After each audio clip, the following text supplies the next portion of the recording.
1980 के दशक में एमिली नाम की एक छोटी बच्ची एक शांत एकांत फार्म हाउस में रहती थी जो एक छोटे से शहर के बाहर था।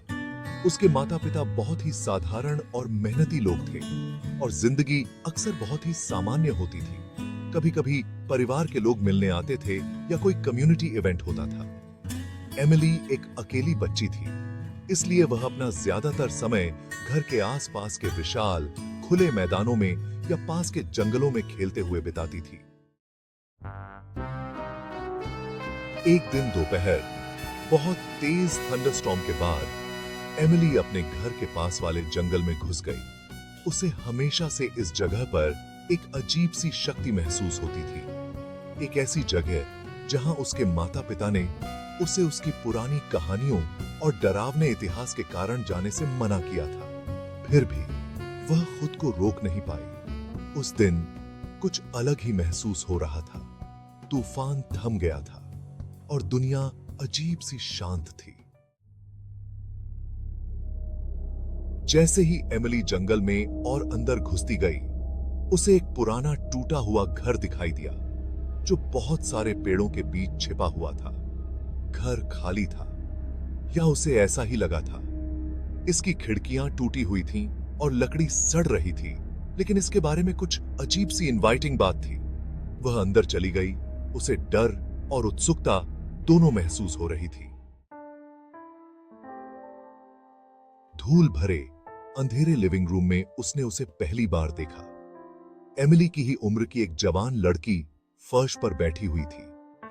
वह पीली पड़ी हुई थी, उसके लंबे काले बाल थे और उसने पुराने जमाने के कपड़े पहने थे। एक फीकी सफेद ड्रेस जो आधुनिक दुनिया में बिल्कुल अलग लग रही थी।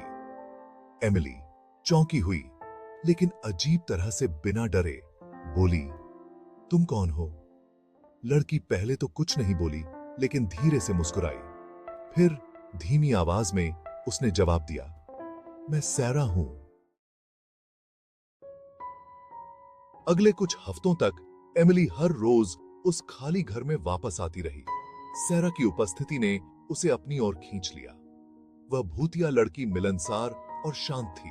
अक्सर एमिली को घर में चीजें दिखाती रहती थी, पुरानी तस्वीरें, फीकी किताबें और भूली हुई चीजें। ऐसा लगता था कि सैरा यादों की दुनिया में फंस गई है। वह उस टूटे हुए घर को छोड़कर कहीं नहीं जा सकती थी। एमिली के माता पिता उसके अजीब व्यवहार के बारे में चिंतित हो गए, क्योंकि वह जंगल में ज्यादा समय बिताने लगी थी और उसका मूड बदल गया था। वह चुप रहने लगी थी और हालांकि वह अभी भी लोगों से मिलती थी, उसकी आंखों में एक अजीब सी उदासी थी, जैसे कि वह हमेशा किसी चीज या किसी के बारे में सोच रही हो। वह अक्सर सैरा के बारे में बातें करती थी, उसे अपने एक अच्छे दोस्त के रूप में वर्णित करती थी। एक दिन एमिली देर से और कांपते हुए घर आई। उसके कपड़े गंदे और फटे हुए थे। जब उसकी मां ने उससे पूछा कि क्या हुआ, तो एमिली ने बताया कि वह सैरा के साथ खेल रही थी, लेकिन इस बार सैरा अलग दिख रही थी। उसका रूप डरावना था। उसकी आंखें धंसी हुई और काली थीं, और उसकी मुस्कुराहट जो कभी दयालु थी अब डरावनी थी। सैरा ने एमिली से कहा था कि वह अकेले रहकर थक गई है। उस रात एमिली के माता पिता ने जंगल में जाने का फैसला किया और उम्मीद कर रहे थे कि कुछ बुरा होने से पहले ही उन्हें उनकी बेटी मिल जाएगी। उन्होंने उसे पुराने घर में पाया। वह दरवाजे पर खड़ी थी। उसका चेहरा पीला और बेजान था। सैरा उसके साथ थी। उसका रूप अब विकृत और बहुत ज्यादा भयंकर था। वह भूतिया लड़की अब मुस्कुरा नहीं रही थी और उसकी उपस्थिति घुटन भरी लग रही थी, जैसे कि वह एमिली से उसकी सारी जान निकाल रही हो। घबराहट में एमिली के माता पिता ने उसे दूर खींचने की कोशिश की, लेकिन दरवाजा उनके पीछे बंद हो गया और वे एक पल के लिए अंदर फंस गए।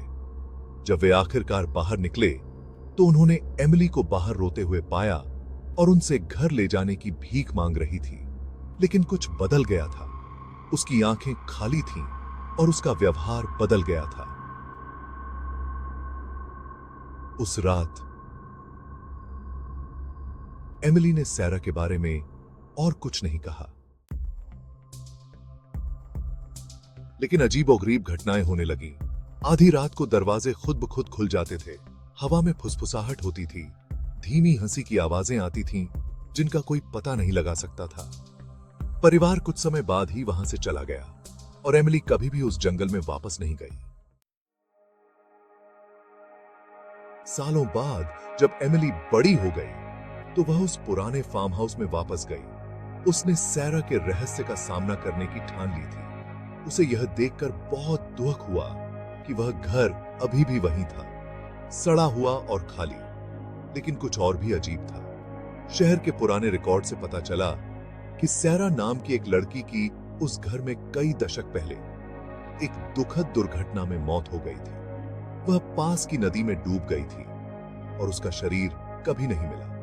ऐसा लग रहा था कि वह भूतिया लड़की एक दोस्त का इंतजार कर रही थी, किसी ऐसे का जो उसे याद रखे। एमिली फिर कभी उस जगह पर वापस नहीं गई। वह अपनी पूरी जिंदगी सैरा की यादों के साथ जीती रही। वह इस एहसास को भुला नहीं पाई कि उसका पुराना दोस्त अभी भी कहीं बाहर उसका इंतजार कर रहा है। ऐसी कहानियां जहां दोस्ती और किसी ऐसी चीज के बीच की रेखा धुंधली हो जाती है जो बहुत ज्यादा डरावनी होती है, वह आपको सिहरन दे सकती हैं। क्या आप एमिली के अनुभव को जानने के बाद उस खाली घर में जाने का विरोध कर पाते?